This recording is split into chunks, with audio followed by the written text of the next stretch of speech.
এবার যদি রাধাই বাড়ি ছেড়ে যায় আমি তার সাথে যাব। তোমরা চিন্তা করো, তোমরা যেইভাবে মাসে মাসে খরচা পেয়ে এসছো ঠিক তেমনি আমি ওখান থেকে তোমাদের খরচা পাঠিয়ে দেবো, তোমাদের কোনো জিনিসের অভাব হবে না। নাও নাও শ্রেষ্ঠা, দ্য ডিসিশন ইজ ইয়ার্স। কি চাও তুমি? যত তাড়াতাড়ি জানাবে তত তাড়াতাড়ি আমি রাধাকে এখান থেকে চলে যেতে বলবো। তোমরা যদি ভুলে যাও তাহলে আরেকবার রিমাইন্ড করে দিচ্ছি, রাধা এবার একা যাবে না, রাধার সাথে যাব আমি। কারণ একটা ব্যাপার আমি ভীষণভাবে নিশ্চিন্ত, আমি জানি এই সংসারে যতই তোমরা চেষ্টা করো যে পুরো নিয়মগুলোকে তোমরা ধ্বংস করবে, আমার মা লক্ষ্মী সেটা হতে দেবে না। অগাধ বিশ্বাস আছে আমার মা লক্ষ্মীর উপরে, যেমন বিশ্বাসটা ছিল আমার রাধার উপরে। ভুলে যেও না, এই বাড়িটা আজও আমার বাড়ি হয়ে রয়েছে একমাত্র রাধার জন্যে। আর আমার মা লক্ষ্মী সে একদম উত্তরসূরি হয়ে এসছে, রাধারই উত্তরসূরি। এনিওয়ে, এবার পালা হচ্ছে তোমার চেষ্টা। তুমি ডিসাইড করে আমাকে জানিও তুমি কি চাও। তুমি যেটা চাইবে আমি তোমাকে সেটাই দেব।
লেখাপড়ার চিরি পড়তে পড়তে বই বুকের মধ্যে নিয়ে ঘুমিয়ে পড়েছেন।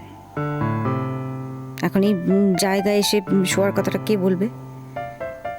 আমি বাবা আমার মতন শুয়ে পড়বো, কিন্তু আবার না বললেও তো সারা রাত তার ঘুমই ভাঙবে না।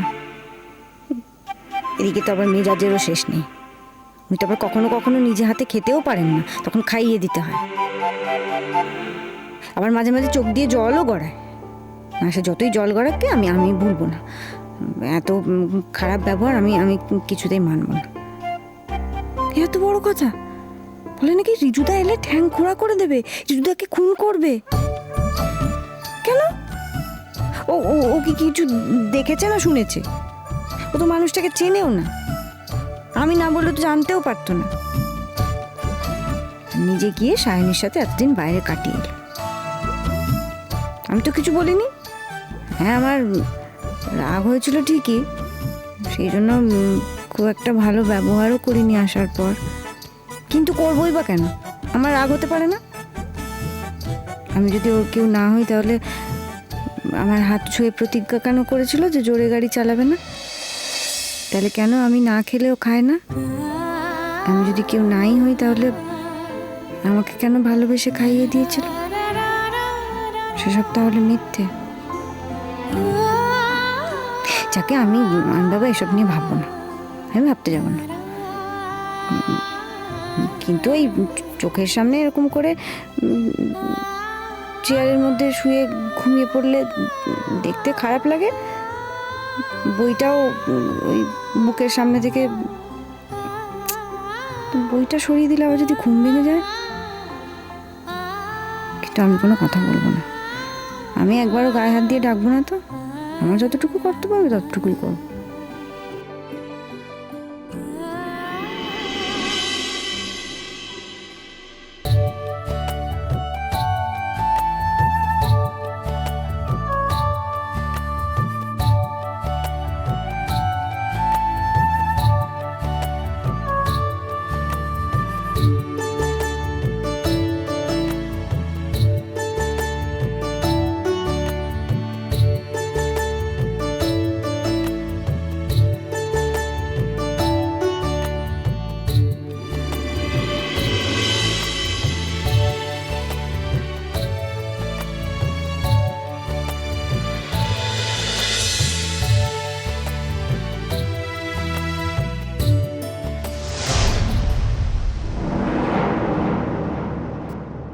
কি হলো এটা?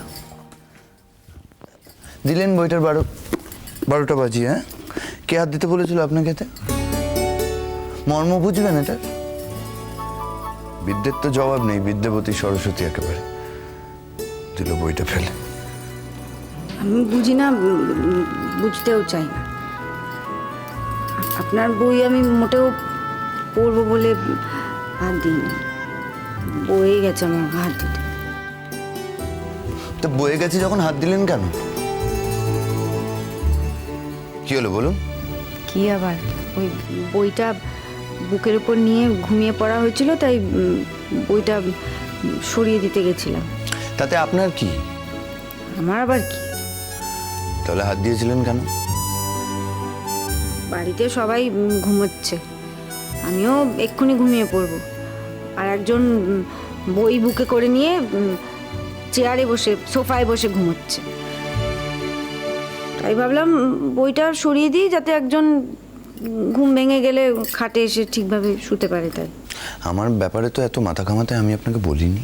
যতদিন আছি মাথা আছে, ঘামাবো। যখন থাকবো না, চোখের সামনে দেখবো না, মাথা ঘামাবো না। তারপর কি করবেন? আপনার রিজুদার ঘাড়ে গিয়ে চাপবেন? এই সবসময় রিজুদা করে মাথা খারাপ করবেন না তো। কারোর ঘাড়ে না চাপলেও আমার জীবন চলবে। আপনার ঘাট থেকে নেমে যাব, আপনি ওইটা নিয়ে খালি ভাবুন। তারপর কি করব, কোথায় যাব, আমাকে নিয়ে ভাবার কথাও আমি আপনাকে বলি। ও, বড্ড বড় বড় কথা হয়েছে দেখছি, হ্যাঁ? বড় বড় কথা খালি উনিই বলবেন, উনিই যা খুশি তাই করবেন।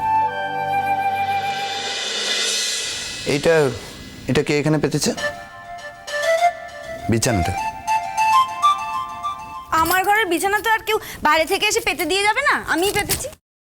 তা আমি তো আগেই বলেছিলাম এই ঘরে থাকতে গেলে এই সমস্ত ন্যাকামো করা যাবে না।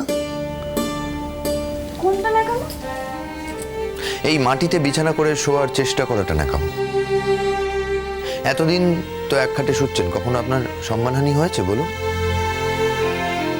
শুনুন, যেখানে ভালোবাসা থাকে না, সেখানে অপর মানুষটা খাটেই শুয়ে থাক, পাশেই শুয়ে থাক, আর গায়ে গা লাগিয়েই শুয়ে থাক, কোনো রকম আকর্ষণ কাজ করে। হ্যাঁ, আমি জানি তো। আমি কি দাবি করেছি নাকি কখনো যে আপনার আমার প্রতি আকর্ষণ তৈরি হয়েছে? না, দাবি করার তো কোনো কথাই নেই। দাবিটা করবেন কোন মুখে? শুনুন সমুদ্রবাবু, আমি আপনার তুলনায় হয়তো কম যোগ্য মেয়ে হতে পারি, কিন্তু আমারও আত্মসম্মান বলে একটা জিনিস আছে। আমি কোনোদিন এমন কাউকে নিজের স্বামী বলে মেনে নেব না যে কিনা অন্যের উচ্ছিষ্ট।